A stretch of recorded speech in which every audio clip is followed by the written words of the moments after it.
1875 में royal navy का एक ship HMS challenger ocean Pacific के एक हिस्से में सर्वे कर रहा था, जिसमें समुद्र की गहराई को मॉनिटर करना था। जब HMS चैलेंजर ओशन पैसिफिक के ईस्ट में पहुंचा तो इस जगह की गहराई नोट की गई। वो दुनिया भर के लिए एक रिकॉर्ड थी। इस जगह जो रिकॉर्ड हुई वो 6.7 माइल थी, यानी 35,000 फीट समुद्र के नीचे। और फिर आज तक ये समुद्र का सबसे गहरा मकाम है, जिसे मिराना ट्रेंच कहते हैं। वेलकम टू मिराना ट्रेंच और वेलकम टू अंधेरों का सफ़र। आगे बढ़ने से पहले हमारे चैनल अंधेरों के सफ़र को सब्सक्राइब कर दें और बेल आइकॉन को प्रेस कर दें। अब सवाल ये पैदा होता है कि क्या इंसान मिराना ट्रेंच की गहराई में जा सकता है? जी हाँ, ऐसे कई लोगों ने मिराना ट्रेंच की गहराई में जाने की कोशिश की, लेकिन कामयाब नहीं हो सके। वजह ये थी कि मिराना ट्रेंच की गहराई में एक्सट्रीम प्रेशर मौजूद है, जो तकरीबन 8 टन पर स्क्वायर फीट बनता है। आसान लफ्ज़ों में कहूँ तो अगर कोई इंसान इस गहराई में जाएगा तो इसे ऐसे लगेगा जैसे इसके सर पे किसी ने 8 टन का वज़न डाल दिया हो। आप सोच सकते हैं कि ये किस कदर ज़्यादा है। यही वजह है कि लोग इतनी गहराई में नहीं जा सकते।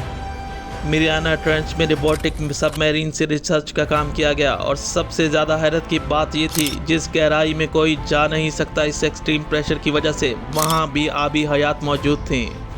इसमें ऑक्टोपस, मछलियाँ, घोंगे वगैरह शामिल थे। आखिर ये आबी हयात कैसे सरवाइव करते हैं जहाँ अंधेरे के अलावा कुछ दिखाई नहीं देता? मिराना ट्रेंच के आबी हयात दूसरे समुद्र के जानवरों से बिल्कुल अलग हैं और अलग सी गहराई में रहते हैं, जिसकी बनावट आम समुद्री मखलूक से बिल्कुल अलग है। ये आबी हयात इस कदर गहराई और अंधेरे में मौजूद हैं, जिसमें मछलियाँ, ऑक्टोपस, घोंगे वगैरह शामिल हैं। मिराना ट्रेंच की गहराई में एक ऐसी शार्क मौजूद है जिसकी नस्ल कई हज़ारों सालों से इसकी गहराई में मौजूद है। इन सब आबी हयात के पास एक ख़ास किस्म की रोशनी है जो इसकी गहराई और काले अंधेरे में बासानी देख सकते हैं। कुछ मछलियां तो दिखने में इस कदर खौफनाक और डरावनी लगती हैं जिन्हें इंसान देख नहीं सकता, और कुछ जानवर इतने खूबसूरत और रोशनी से ढके हुए होते हैं। अब तक मिराना ट्रेंच की गहराई में डम्पू ऑक्टोपस, बर्ले फिश, फ्रिल्ड शार्क और सबसे खौफनाक दिखने वाली फ़िश स्टोमाइड हैं, जिनकी नस्ल हज़ारों सालों से मिराना ट्रेंच की गहराई में मौजूद है। वर्ल्ड वार 2 में USS जॉनसन नामी शिप मिराना ट्रेंच की गहराई में डूब गया, जो 21,000 फीट समुद्र के नीचे चला गया और फिर एक्सट्रीम प्रेशर की वजह से टुकड़े टुकड़े हो गया। ये वो वाइल्ड शिप था जो मिराना ट्रेंच में डूब गया था। अब तक हम इंसानों ने समुद्र का सिर्फ 5% हिस्सा ही दरियाफ्त किया है। बाकी समुद्र के बारे में क्या कुछ राज हैं, इसमें अभी वक्त लगेगा। समुद्र के 2 हिस्से हैं, एक ऊपरी सतह जहाँ की आबी हयात बिल्कुल अलग इकसाम की हैं, और एक समुद्र का डीप हिस्सा जहाँ की मखलूक बिल्कुल अलग सी और गहराई में रहने वाली मखलूक के ऊपरी हिस्से में सर्वाइव करना मुश्किल है।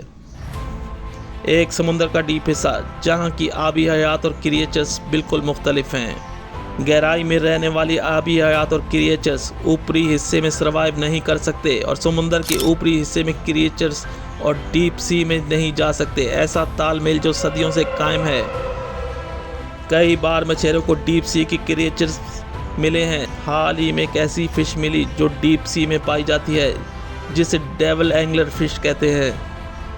जैसे कि इसके नाम से पता चलता है कि ये कोई शैतानी चीज़ है। इस फ़िश को डेविल का नाम इसलिए दिया गया क्योंकि ये बहुत ही खौफनाक दिखती है। ये एक ऐसी मछली है जो सदियों में दिखाई देती है। डीप सी में मर जाती है तो ये समुद्र के ऊपरी हिस्से में नमूदार हो जाती है। डीप सी में इस कदर अंधेरा है कि किसी चीज़ को देखना नामुमकिन है, लेकिन डीप सी में इन क्रिएचर्स के लिए अंधेरा मसला नहीं है। इनकी आंखें नाइट विजन की तरह काम करती हैं।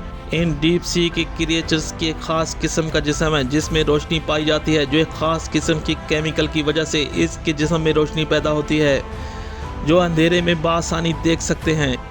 ऐसे कई राज छुपे हैं इस डीप सी में। अब तक जो मालूमात मिली हैं वो समुद्र का सिर्फ 5% है, और बाकी 95% में क्या होगा ये आने वाले सालों में पता चलेगा। ये था समुद्र का सबसे गहरा मकाम मिराना ट्रेंच।